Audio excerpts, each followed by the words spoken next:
Hey man, How are you? good. Let me just close this up here. I'm good. How's it going over there?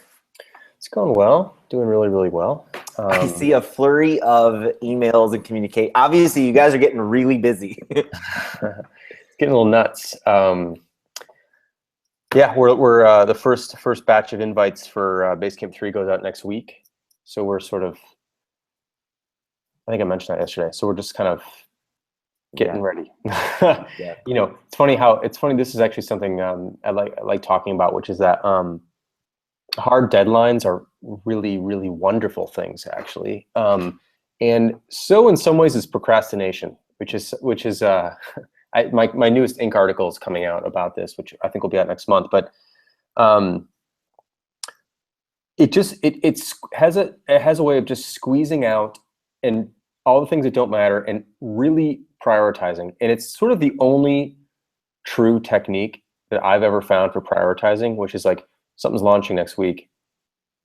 That's it. Like that's otherwise it's like priorities are so fluid and malleable, and everyone has sort of a different take on what's important based on what they're working on. But when it comes to like, well, guess what? 10,000 people might be using this next week. It becomes extremely clear what actually needs to happen. Like things like onboarding have to be really, really good.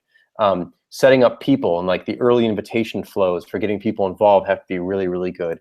A little bug over here that's sort of obscure but annoying doesn't matter anywhere near as much as if the basics aren't in place. And you're still going to get some stuff in the basics wrong. Like there'll still be stuff that's not quite right, but it's so clarifying. And I used to hate deadlines. I used to feel like they were sort of in service of a plan and not of the customer or quality. But I just don't think that that's actually true. I think they're wonderful things for enforcing quality, and also helping you make tough decisions, which are hard to do without discipline. And there's nothing more disciplined than a date. It's like Yeah. coming up. You can't move the calendar. Wednesday is Wednesday. Right. I agree. And I think the only thing that people get wrong, and probably the reason why most people hate deadlines, is because usually the one enforcing them doesn't understand that concept of slashing scope, like Right. doing what it takes. Their form of doing what it takes to meet the deadline is everybody work miracles and work all the extra hours you can, and it doesn't work. Yeah. Yeah. That's I think what it comes down to is that uh, you can't. Well, you can do whatever you want, right? But uh, setting a deadline, a hard deadline, and being unwilling to make cuts, that combination I don't think works very well. That is a combination for extremely late nights and a lot of stress. And there's still stress related to any launch, and there's still probably some late nights related to any launch. And some people are probably going to pull a weekend, like just sort of what happens when you have something big, big, big, big. Hopefully, you only have to do that once every few years. But if you're unwilling to even negotiate scope of something, then it's just like it's insanity in some ways. I just don't feel like, now it depends, of course. Like if you're shipping an airplane, can't Right. change that, and like people can die. So like Right. that's important, right? Right. But we're so lucky. We're so lucky in this industry. I don't think we know how lucky we are that we could say we're shipping something that we know isn't quite right, but we'll fix it the next day.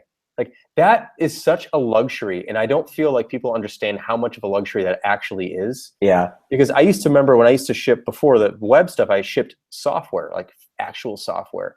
Um, and if there was a bug, I had to not only like upload a new version, but I had to tell my customers. There was no auto updating, so they had to like know about it and download it. It's just like, man, is it easy now?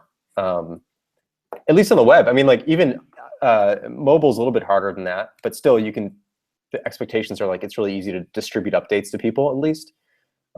Anyway, I'm ranting here, but No, we're so I lucky. remember. Like I've worked on some installers too in the old days, where like this stuff was delivered on a CD and there was an installer, and like yeah, we couldn't fuck it up, and it was like there was just so much pressure. But like you're saying, like we're blessed to be able to do it this way, and it's amazing. And we get stressed out about it, and it's weird because it's like, yeah, guys, we can iterate on this. We can change this tomorrow and next week, and we can make it better. And it's funny, like when I keep I've put out stuff like like when I remember when I put out Draft, I put out this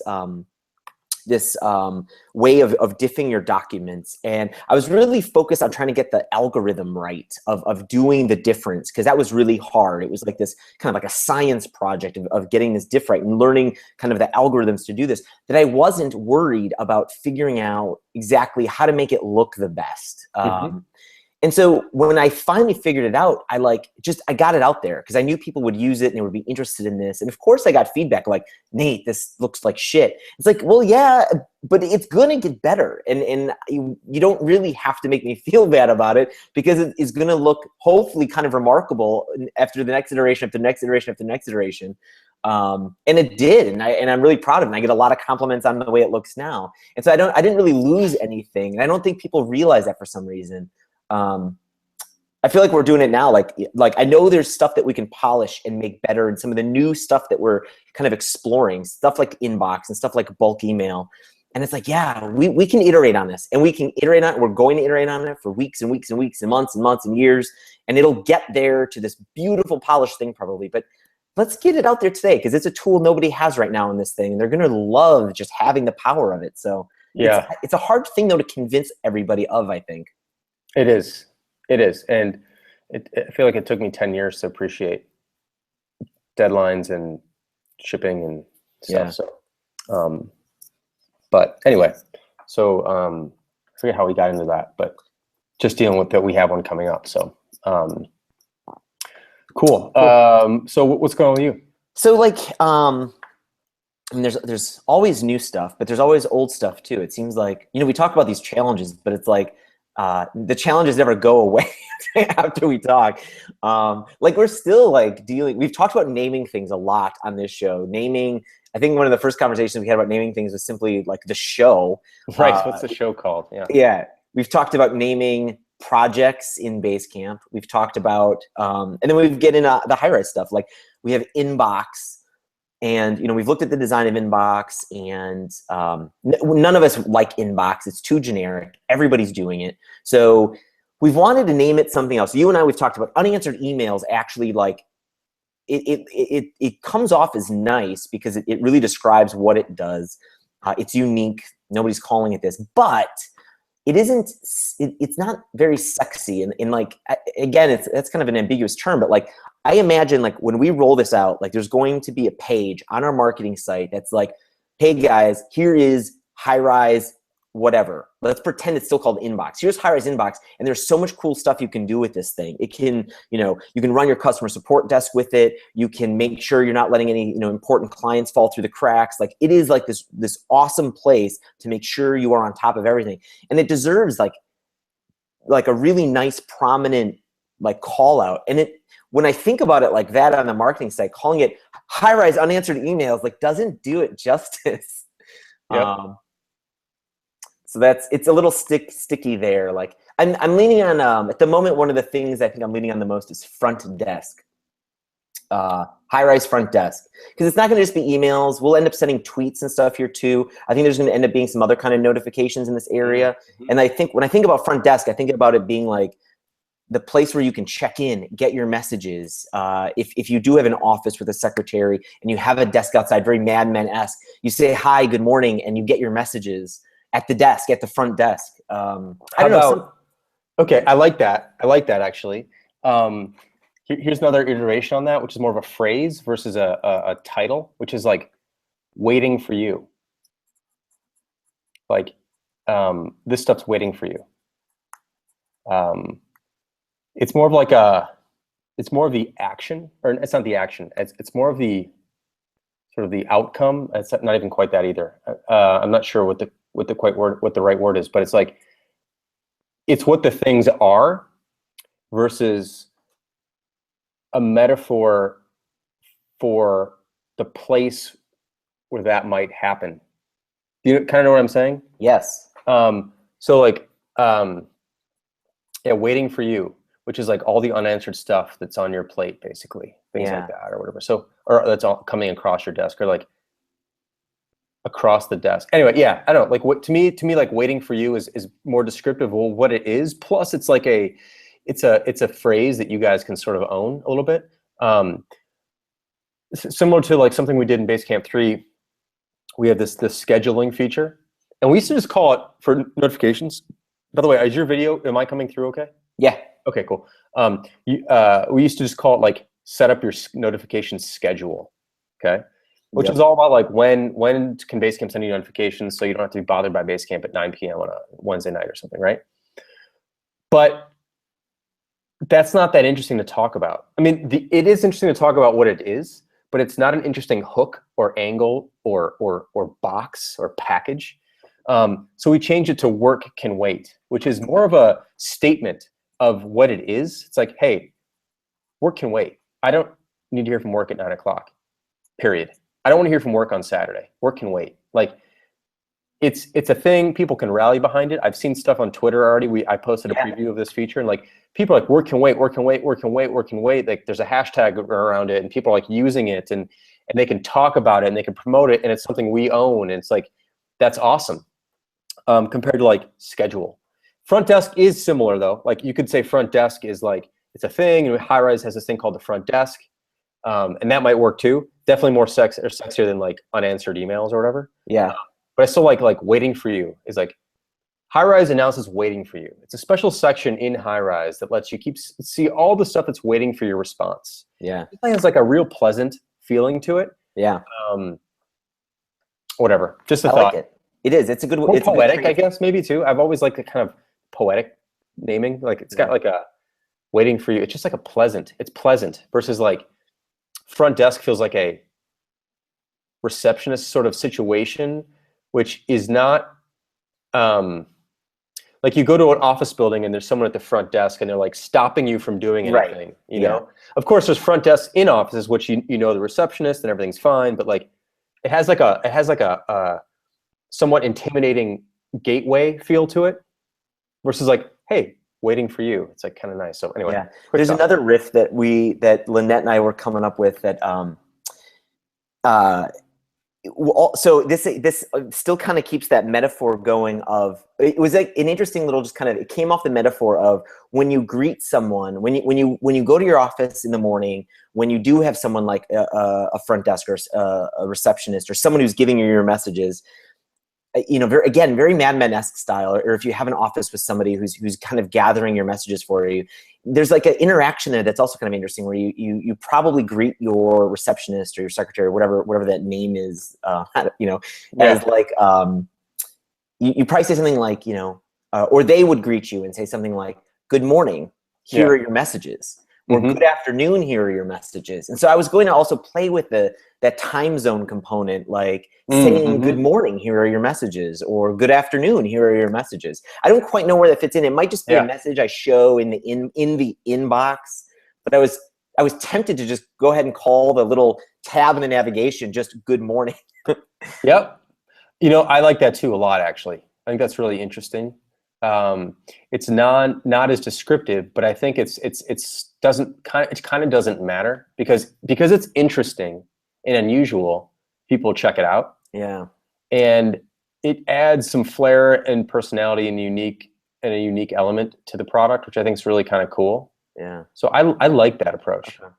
One of the hard things about it, John, engineer at Highrise, brought up was because it's fluid, it also makes it hard to talk about. What do we name it then on the marketing site? Good morning? Right. Like, it's good afternoon sometimes. Yeah. Well, you could say, I mean, if you wanted to, again, I'm just, if you called it waiting for you or new for you or whatever you call it, like it could be like, good morning, comma, waiting for you. Good afternoon, comma, waiting for you, or whatever. Like you could attach that to it. But anyway, I don't know. There's just something like a little bit more interesting about it. And I feel like it's with an established product. I think it's you have more poetic license to play with things like that versus like if you're hitting the market brand new and you use like a bunch of like abstract terms, people aren't necessarily going to understand what's going on, maybe. But it's not going to hurt Highrise to call it that, and it's going to be like this thing that people can talk about. It feels warm. It has like a friendliness to it. I just think that's a good idea. Yeah. All right. Thanks. Yeah. I gotta get a power cord here. Hang on a second. I'm running out of juice. Yeah, so I would kind of always aim for that. Because you can always, like, here's the thing, you can always tighten things up later. Like if it's a little too loose or a little bit too cute or whatever, you can always go, hey, we tried this thing, it didn't quite work, so now we've renamed it. We tried this thing, people were a little bit confused by it, so we're changing it to this, which seems to be a little bit more in line. But if you have something that people get used to and they're like, hey, in the middle, hey, we're going to change this to this cutesy thing, it just doesn't it doesn't work that way. Like you've got to go out on a limb, and then you can walk back towards the tree. But it's like if you're at the tree, you don't go out to the limb. You know what I'm saying? Like you just go out there first, you try it, and then you come back if you have to. That's a good metaphor, and it's also kind of scary because, especially with our previous conversation about deadlines, right? Like there's some self-imposed deadlines right here about getting this inbox out. So like here we are, like it's pretty ready, like it's close to releasing. Like we were planning on releasing it tomorrow, I think already, to a subset of Highrise users. But here we are still debating the name. Yeah, you and us both. Here's the thing though, like that's in some ways it's more the reason to say fuck it, let's try it. Like you almost don't have time to think it over anymore. It's like fuck it, let's just fucking try it. Like what the hell's what's gonna happen? True. What's the worst that's gonna happen? The worst that's gonna happen is now you can't deal with you don't want to necessarily, you want to hear the feedback early, but you don't necessarily want to consider the feedback immediately because there's going to be some knee-jerk stuff. So you kind of let it simmer for a little bit, and then you see where it lands, and then you're like, man, I'm glad we did that. It's kind of fun. Everyone seems to get it. This is cool. Or like, wow, this is really just flat out confusing people, which I don't think it will. And like, we'll give it another month or two. If people just aren't quite getting it, and then we change it. And we say, hey, we tried. You make an announcement. We tried. Got a lot of feedback. People weren't sure what it was for, weren't sure how it worked and whatever. So we're going to change to this. And then like, hey, everyone pats you on the back for giving it a try, versus not ever giving it a try. And then no one even, it's a lot, you're locked basically.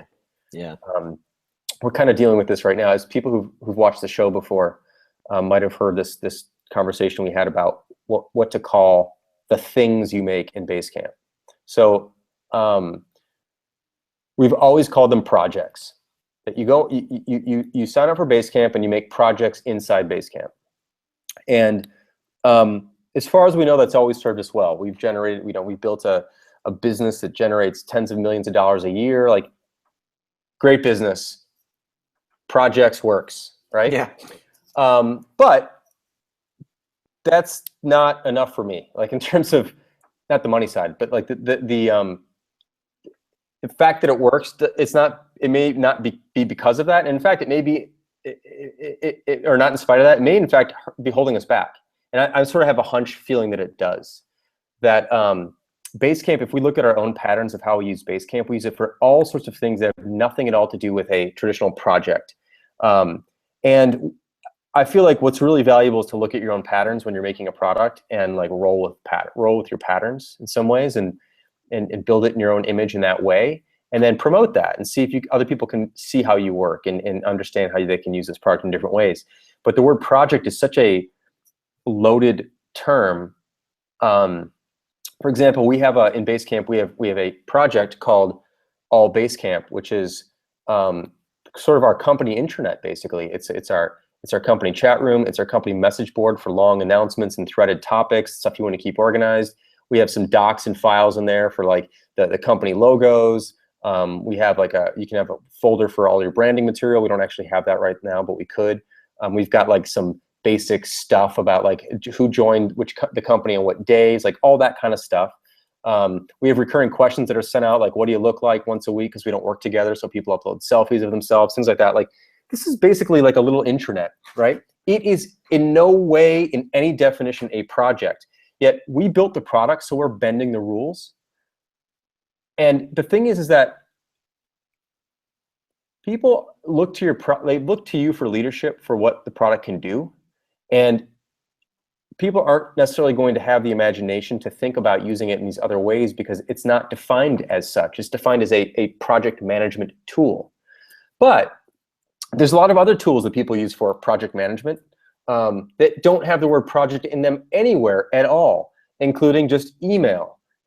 There's lots of tools that don't use that. So the project is not necessarily a clarifying term. In fact, I think it's a blocking term for imagination and opportunity to try things. So anyway, so I'm exploring things like campsite, camps. We talked about just like spaces and places. We talked about a variety of things. Something we tried early on, which we tried for a while. And actually what was interesting is like, we went away from it because a lot of the language that was already in the, actually what I was going to say is like, we were just going to call them base camps. Like a base camp is a place where you can pull together people and work on some stuff together. Like that is that's what a base camp is. And a base camp in Basecamp 3, it's like a base camp is a combination of these really unique mix of tools that like I feel like every project can use. You need a place to keep track of the work that needs to be done. You need a place to hash things out quickly. You need a place to make big announcements and have like thorough discussions. You need a place to keep track of the deadlines and like that kind of stuff, right? Yeah. And if we just call them base camps, you just go, you set up an account and you make base camps. And internally, like it's hard for us to deal with the multi-layered sentence where it's like, our company is called Basecamp and the product's called Basecamp, and inside Basecamp you make base camps, and like, and the thought is like that's confusing. But what's really interesting is, so we just hired a COO. Yeah, she's new to the company. Yesterday was her first day, and we were talking about this morning, and she's like, no, customers don't go through that. They don't run that sentence through their head. They don't go like, Basecamp is the company and Basecamp is a product. Inside the product I make base camps, and there's too many base camps and I'm confused. Like they're just like, our customers actually call these projects base camps anyways. Like set up a base camp for the new project you got. Set up a base camp for this. Set up a base camp. Oh, for really? So you have heard that language constantly. And introduced with your. Yeah, people just call them. I mean, people call them projects also because we call them projects. Yeah. But people like just set up a base camp for that. Set up a base camp for that. In our mind, that means like, oh, set up a separate account. And it's like, but that's not what it really means to people. Yeah. And so she was like, your customers aren't having the level of like semantic complication that you have because you know the whole stack. And also, since the company is called Basecamp, it seems even stranger to you, but it's really just not a strange thing. Like you go to basecamp.com, you set up an account, and inside that you make base camps. You make a base camp for this, you make a base camp for that, you make a base camp for this team, you make a base camp for this group. And how many people do you have an idea? You don't have to share this if it's too sensitive, but like how many people actually create multiple accounts? Right. So you have a lot of multiple account. Yeah. So there's, I mean, it's not by any means the majority, right? Yeah. It's a minority, a definite minority, but there are some of those, right? Right. And I think like what we actually have this in the product where you can it's just called switch accounts. And so like you switch accounts, and then the other account has all the other has the base camps for that account. Like you don't need to call them switch. You don't need to say like switch Basecamp accounts. You just like switch accounts, and here's a list of your accounts. And you switch it, and then you're in the other account, and that account has those base camps. And it's like it's nice because it's a term people use. It's a branded term. It's a Basecamp is actually a place. The name of the thing is a place in itself. And what I like about it is that people can talk about it. Like, I made a Basecamp for that versus I made a project for that. You make a project for that, it can be in any tool that has projects. Yeah. Like, yeah. It's a unique point. People can use the term, which is the company name, which is the product name, which promotes the product, which promotes the company, which promotes the things you can do. It's like, it's a little bit, it's like, it's just hard for us, but I feel like it wouldn't actually be complicated for anyone besides us. Right. Because we're so close to it. So anyway, that's something we're dealing with today. I'm definitely behind. Like, it's also like just try. Like, we could try it, and like if it doesn't work in 6 months, we're like, hey, we tried to call these things base camps. It turns out people are confused because the product name is the same. So hey, we're gonna rename them to blah. And like you can always, there's a safety valve all the time, but if you don't do it now, you won't try it later. Based on your feedback just from Jason 15 minutes ago, you got to go on the limb now and walk back to the tree. Yeah, I think that's kind of how it sort of is. Because once you're comfortable with the tree, yeah, it's very hard to walk out on the limb. Yeah, because I agree. Like projects just from using Basecamp myself, and I've had numerous conversations about naming with you and Ryan and a lot of people at Basecamp these days, and it's like.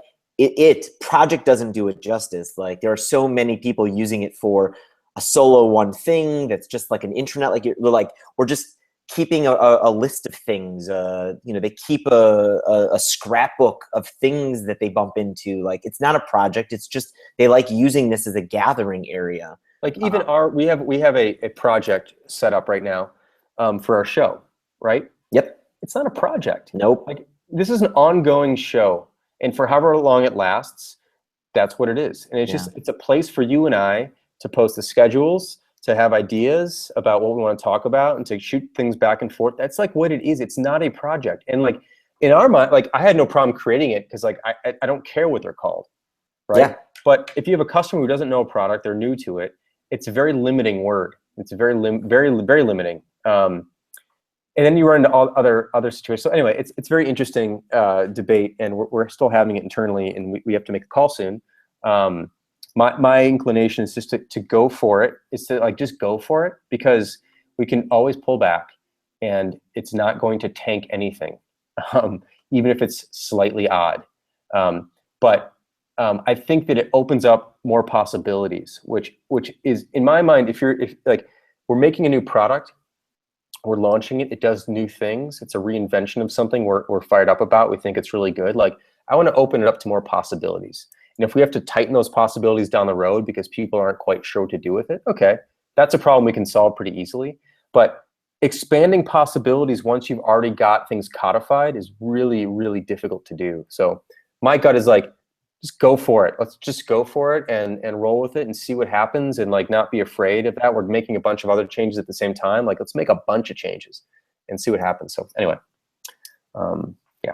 Thumbs up for me. Yeah, I'm behind the changing it from, I agree with you. Yeah, it seems like there needs to be a different bucket than projects. And yeah, I haven't thought about the Basecamp versus other words you guys have described enough, probably, but yeah, I don't. It's interesting. Like, another example, this is like there's a bunch of examples, right? But like GitHub has things called repos, but people are like, check out my GitHub. Like, that's what they say. They're like, check out my GitHub. I get whenever I get resumes, it's like, here's a link to my GitHub. It's not like, here's a link to my GitHub repos. It's just like, here's a link to my GitHub, and there they are. It doesn't matter what I don't even need to know that they're called repos, because they're really like not. They're just the names of the projects themselves. Like, they're the names of the things that you're doing, the different programs you're writing, basically. And like, repo is more of a technical term that came along with Git. GitHub didn't invent, I don't believe, invented that term. It's just like part of what Git is. Yeah. But people just use like, check out my GitHub. It's on my GitHub. And same things like, yeah, it's in Basecamp. It's in Basecamp. Check it out. It's in Basecamp. We made a Basecamp for that. Like, that's all that matters. So yeah, we'll see. Cool. We'll see. All right. Good chat. Yeah. 30 minutes. Or end of the time. So that was a quick one. Cool. Hope we didn't dominate it too much with just. No. Okay. We've got plenty more of these, and yeah, I'm sure we'll be talking about names again. Yeah, we might talk about it tomorrow. We'll see. So, oh, by the way, one quick tip around this. One of the things I'm going to do tonight, hopefully, is create a new branch of the code base and like change it to Basecamp, or make Basecamps. And like, sometimes you just have to see it. You got to see it, and you got to be able to say it, and then it's like, oh, that's no big deal. But you can hold a bunch of fear in your head about what you think it might be, and if you like, because these sentences are never shown together. This like, Basecamp, by Basecamp, and inside Basecamp you make, like, it's not something you actually ever see. So you can imagine it, but you don't see it that way. And when you don't see it that way, and you actually see what it actually is, like, oh, that's not so bad. That's cool. I dig that. Yeah. So part of it is like, if you're gonna suggest something, like show some evidence, show that's okay, show that it works, and see how that goes. So yeah, I mean, I won't go into this too deep, but it goes back to like we were just talking about before, about like shipping what you have with the deadline. Like, we keep bumping into this argument, and these words keep coming up when we talk about some of these design decisions we're going through. Like, oh, can't you imagine, or can't we imagine someone doing it this way? And it's just like, well, sure. But like, we have to stop imagining this shit. Like, let's just get it out. I don't know. Like, imaginations like can play tricks on us. Like, there's a million ways to imagine people using this differently. So yeah, exactly. So cool. Anyway, cool. Hey, everybody, this is awesome. I feel like there's some momentum building here. We got a lot of people watching the show now, close to 900. Actually, we may have, do we top 900 yet? Oh yeah, and maybe we could break 1,000 YouTube viewers pretty soon, in a couple days. I didn't check it this morning, so we're over, because I checked it last, it was like 870 or something. I think we're like 940-ish. Yeah, awesome. So we're close to 1,000, and thanks for that. Please spread the word. I'm seeing more tweets about the show. It's great to hear from people saying they like the show. This means a lot to us. Makes it all worthwhile, and we want to keep doing these for as long as we can, hopefully for years, if possible. We have enough stuff to talk about. So it's great to see the early momentum and help us keep it up. So please subscribe to our YouTube channel, and every time there's a new video, you will find out. Awesome. Thanks, bye, everybody. Bye.